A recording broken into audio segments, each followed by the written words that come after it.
Constantino el Grande, cambiando las reglas.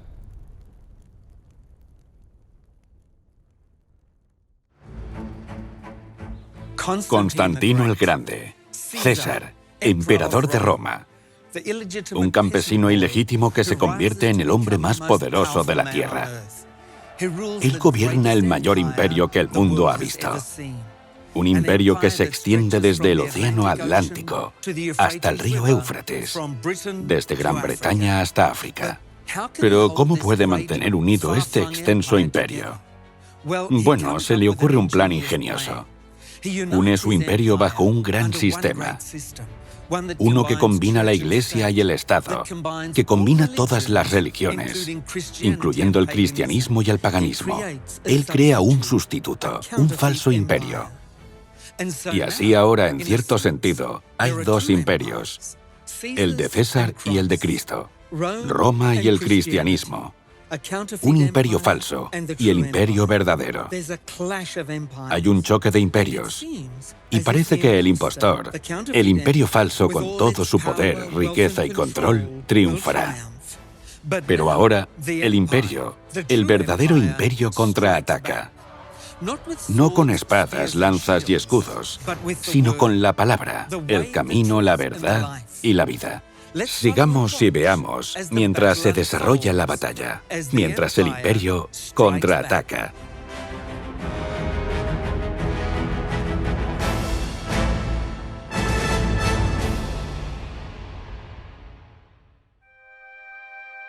Por increíble que parezca, gran parte de la historia del mundo se ha forjado dentro de las fronteras del pequeño país de Israel.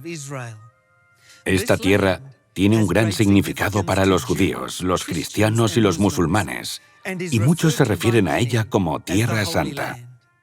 Fue aquí donde Salomón construyó su templo, Jesucristo nació, vivió y murió, y Mahoma ascendió al cielo. El judaísmo, el cristianismo y el islam, las tres grandes religiones monoteístas, comparten Jerusalén como ciudad santa. Es la ciudad más sagrada del mundo y la más importante de la historia bíblica. Tiene un significado especial para los cristianos, porque fue aquí donde Jesús fue juzgado, crucificado, enterrado y resucitado. Con tal importancia, no es de extrañar que Jerusalén jugara un papel importante en el establecimiento del falso imperio. Esto es lo que sucedió. Constantino nació alrededor del año 272 después de Cristo en Naissus, actualmente la ciudad de Nis, en el sur de Serbia. A través de una serie de sorprendentes coincidencias y logros asombrosos, Constantino es coronado a Augusto, gobernante del Imperio Occidental, en York, Gran Bretaña, al morir su padre. Pero él quiere más. Tiene la ambición de gobernar todo el imperio. Y por eso marcha hacia Roma. En el camino ve una cruz de luz ardiente superpuesta al sol. Y junto a ella, en griego, las palabras, con esta señal vencerás. Ahora, Constantino, él mismo un pagano adorador del sol, se convierte y abraza el cristianismo. Y su ejército, con su nuevo símbolo, el crismón, blasonado en sus escudos, sale victorioso en la famosa batalla del Puente Milvio. Y ahora, todo el imperio es suyo. Constantino, el hijo ilegítimo de una campesina, es ahora el hombre más poderoso de la tierra, el emperador de Roma. Acreditó al Dios cristiano como responsable de su victoria y ascenso al poder. A cambio, Constantino sacó al cristianismo de las sombras y lo convirtió en la religión principal del Imperio Romano. Pero hay mucha controversia sobre la relación entre Constantino y el cristianismo, porque, verás, no hay evidencia histórica de que Constantino se haya convertido realmente al cristianismo. Nunca dejó completamente sus raíces paganas y continuó con muchas prácticas paganas, incluyendo la veneración al sol. Así, la evidencia sugiere más bien que fue un oportunista que utilizó el cristianismo para obtener ganancias políticas. Constantino sabía que iba a tener que encontrar alguna manera de mantener el vasto imperio unido, alguna manera de lograr la armonía. Y ahí es donde necesitaba al cristianismo. Su estrategia era clara y simple. Constantino trataría de mantener el imperio unificado, uniendo a paganos y cristianos en un gran sistema de religión. Él crearía un sustituto, un imperio divergente, un imperio falso. Constantino creía que si podía fusionar la Iglesia cristiana con Roma, entonces esta sería la receta para la estabilidad política a largo plazo. Por ello se involucró activamente en los asuntos eclesiásticos y en la administración. El resultado final fue la unificación de la Iglesia y el Estado. Constantino organizó y asistió a los grandes concilios de la Iglesia y desempeñó un papel importante en las decisiones sobre la doctrina y la enseñanza. Los primeros cristianos siempre habían determinado sus creencias basándose en lo que enseñaba la Biblia, pero ahora comenzó a producirse un cambio.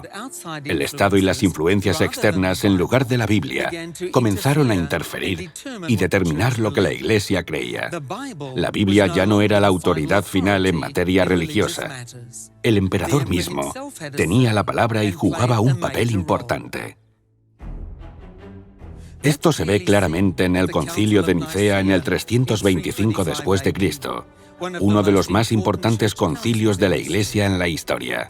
Estableció una definición unificada de lo que creen los cristianos.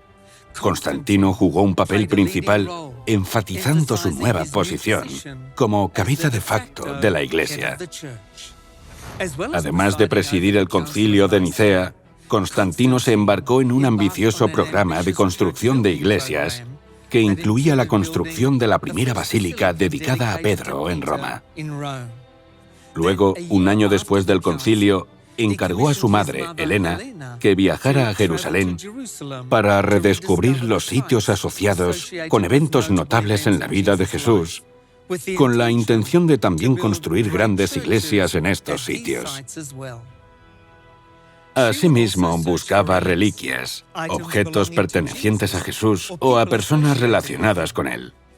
La iniciativa de Constantino allanó el camino para la transformación de Jerusalén en la ciudad santa del cristianismo y cambió el destino de Jerusalén para siempre. Aunque su madre, Helena, llegó a Jerusalén unos 300 años después de la época de Jesús, durante la cual la ciudad fue totalmente destruida en al menos 2 ocasiones. Ella afirmó localizar los lugares exactos asociados a los acontecimientos importantes de la vida de Jesús.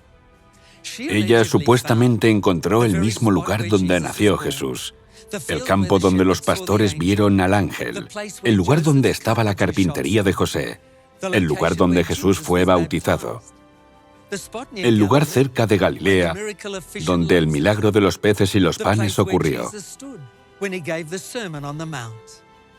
el lugar donde Jesús convirtió el agua en vino, el lugar donde Judas traicionó a Jesús con un beso, el camino real que Jesús tomó en su camino a la cruz, la vía dolorosa. Encontró el lugar donde fue crucificado, enterrado y resucitado, y donde Él ascendió al cielo. Afirmó haberlos encontrado todos. Pero eso no es todo. Ella encontró más. Supuestamente encontró los mismos artículos usados por Jesús y asociados con su crucifixión.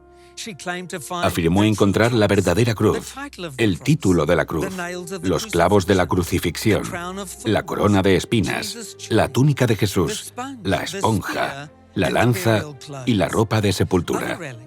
Otras reliquias incluían los huesos y las posesiones de los apóstoles y las personas asociadas con Jesús. Estos llamados descubrimientos aquí en Jerusalén y Tierra Santa provocaron un cambio radical en el cristianismo y en la Iglesia. Hasta este momento, nadie se había concentrado en los sitios de la tierra natal de Jesús.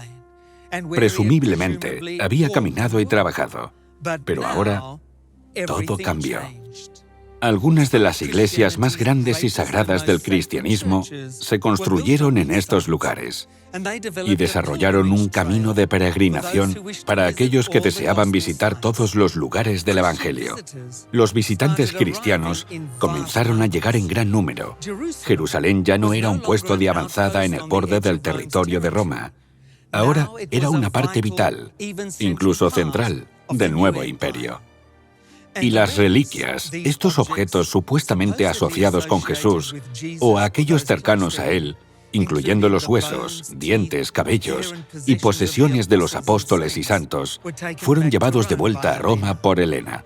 Y allí comenzó la moda de la veneración de los objetos sagrados. La gente de Europa occidental se obsesionó con las reliquias. Y en poco tiempo, parecía que cada iglesia en Europa tenía o quería algún tipo de reliquia para atraer visitantes y hacer crecer su congregación. Las reliquias se exhibían, se colocaban en el altar o alojaban en tumbas especiales.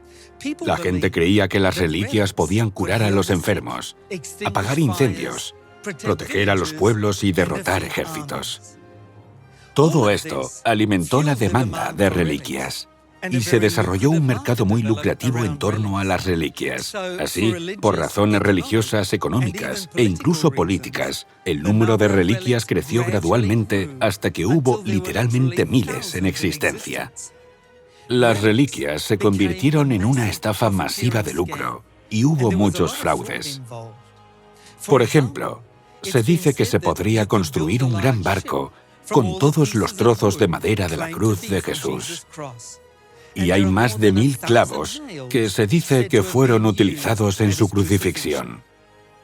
Hay varias cabezas que se dice que pertenecen a Juan el Bautista, y hay al menos 28 tumbas de los apóstoles, cuando Jesús solo tenía 12. Por lo tanto, es obvio que las reliquias religiosas suelen ser fraudulentas. Pero el verdadero problema fue mucho más profundo que eso.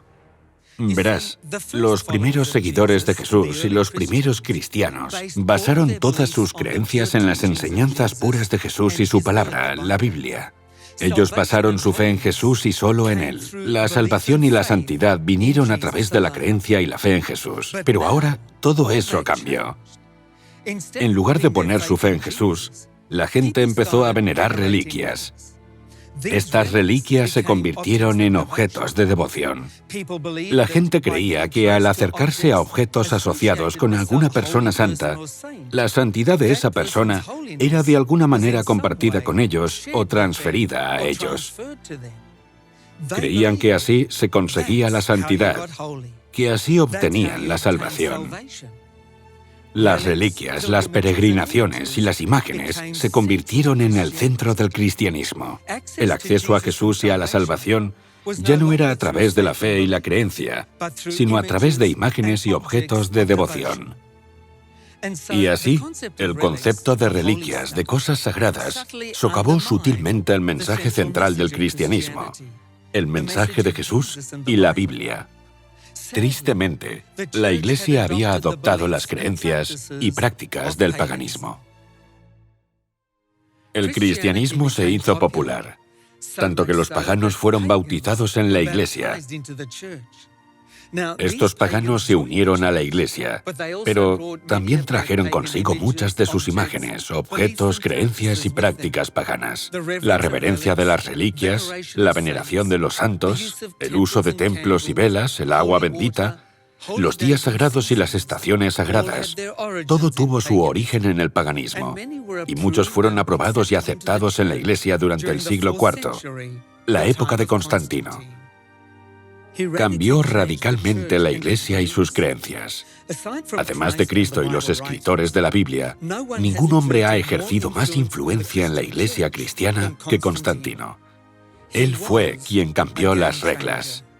De hecho, su marca permanece con nosotros hasta el día de hoy y está profundamente arraigada en la estructura y función de gran parte del cristianismo. Esto es lo que escribe un historiador. El paganismo sobrevivió en forma de antiguos ritos y costumbres, condonados o aceptados y transformados por una iglesia a menudo indulgente. El paganismo pasó como la sangre materna a la nueva religión. La Iglesia, la fortaleza de la verdad que Jesús y los apóstoles construyeron, fue debilitada y cambiada por la insidiosa introducción y difusión de reliquias, objetos paganos, creencias y prácticas. El cristianismo se corrompió. Y al acomodarse al paganismo y comprometerse con el Estado, lo que hicieron nuestros ancestros cristianos fue instituir lo que podríamos llamar un sustituto, un imperio falso. Parecía cristianismo, sonaba como el cristianismo, pero tenía algunos serios problemas. Era un impostor, un imperio falso. Pero ahora, el imperio, el verdadero imperio, contraataca. No con espadas, lanzas y escudos, sino con la palabra, el camino, la verdad y la vida. Verás, a Dios no le pilló por sorpresa ni desprevenido. Dios lanza el último contraataque, basado en Jesucristo y su palabra. Sí, Dios tenía un plan, una estrategia. Él mantendría viva la llama de la verdad a través de seguidores fieles, sus testigos, que se negaron a aceptar la falsa enseñanza y las prácticas paganas que se habían infiltrado en la Iglesia. Se mantuvieron fieles a las enseñanzas puras de Jesús y a su palabra, la Biblia. Grupos como los valdenses, que vivían en lo alto de los valles piamonteses del norte de Italia, situados bajo los espectaculares Alpes, obtuvieron una traducción de la Biblia y así poseyeron la verdad bíblica en su forma pura. Rechazaron al impostor, al falso imperio y su forma corrupta de cristianismo. Permanecieron fieles a la Biblia y mantuvieron vivas las enseñanzas puras de Jesús y los apóstoles. Enseñaron a sus jóvenes las grandes verdades de la Biblia y los capacitaron para el servicio de Dios. Estos jóvenes luego bajaban a los pueblos y ciudades de Italia y más allá.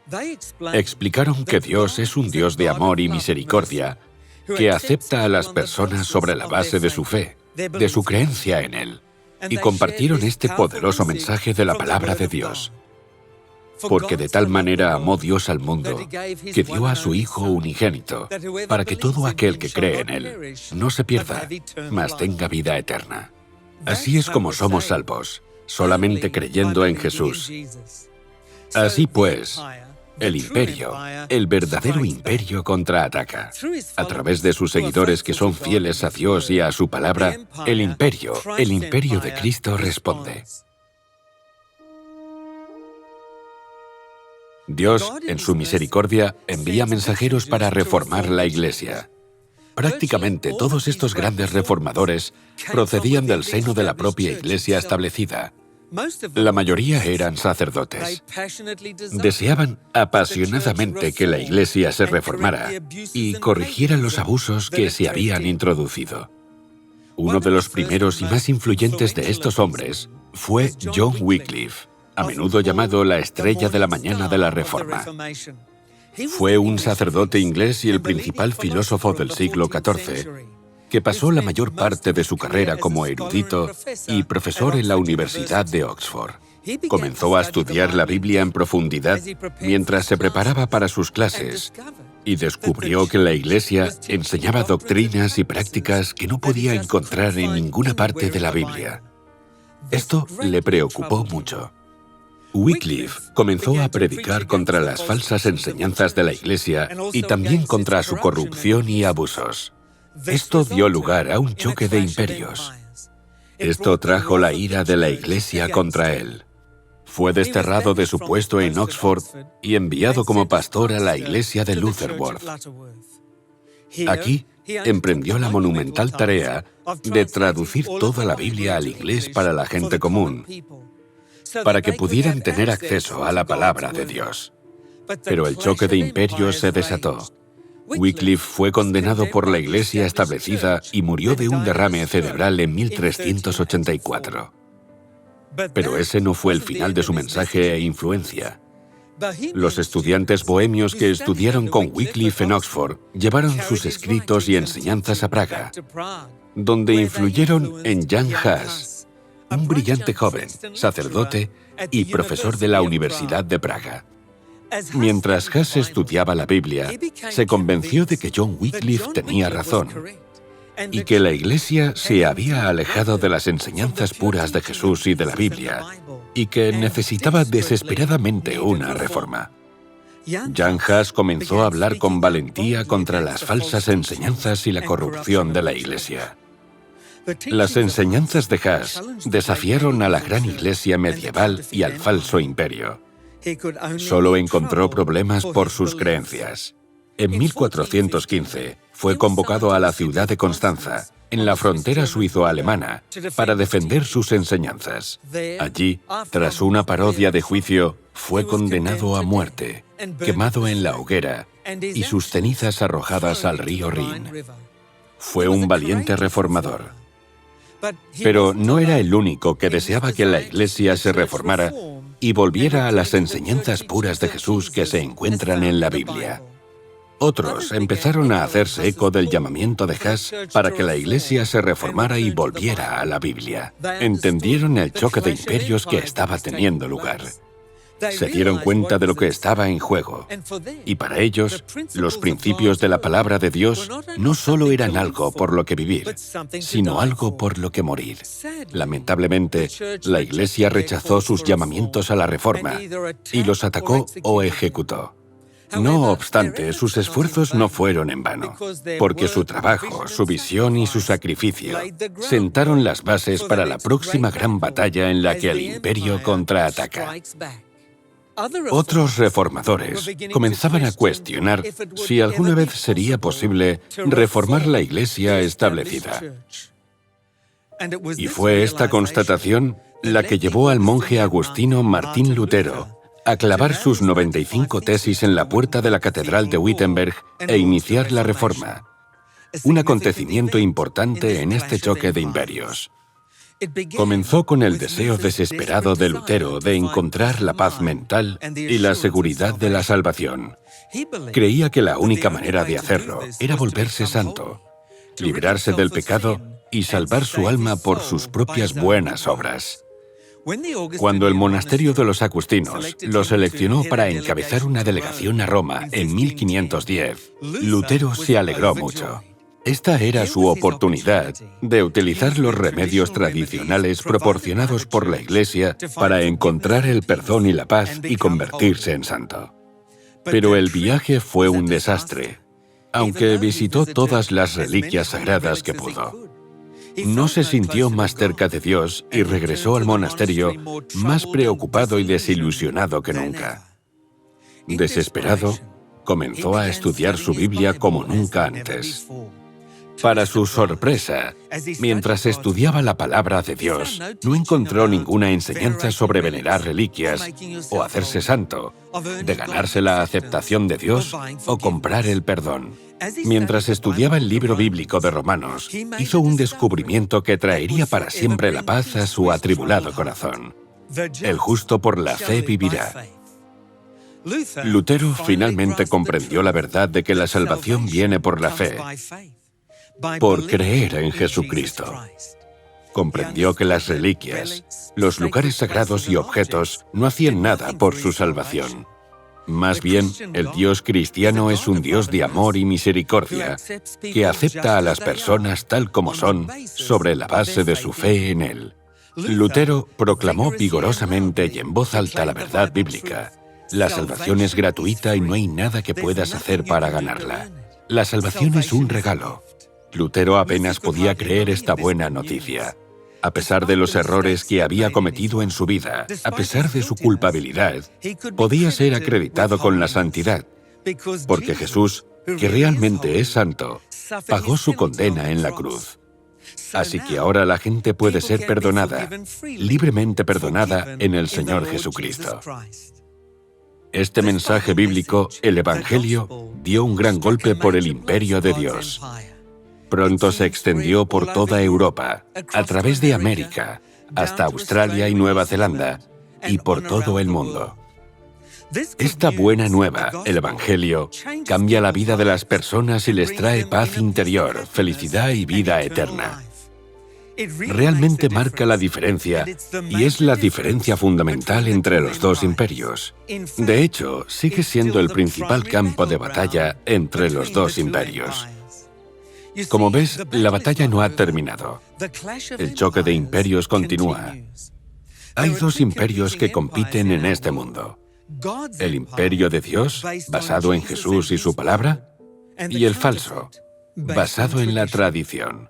Ambos compiten por nuestra lealtad. La elección es tuya.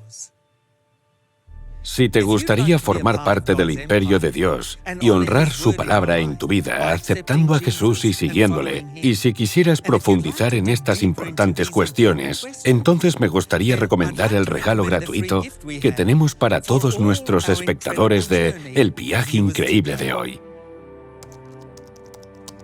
Entra en la web quecurso.es y disfruta de forma gratuita de todos los cursos que hemos diseñado especialmente para ti. Solo tendrás que registrarte, buscar el curso que prefieras en el catálogo e inscribirte para poder avanzar en las lecciones, a tu ritmo y desde cualquier lugar. Cursos de Biblia, salud, familia, lengua de signos y muchos más te esperan en quecurso.es.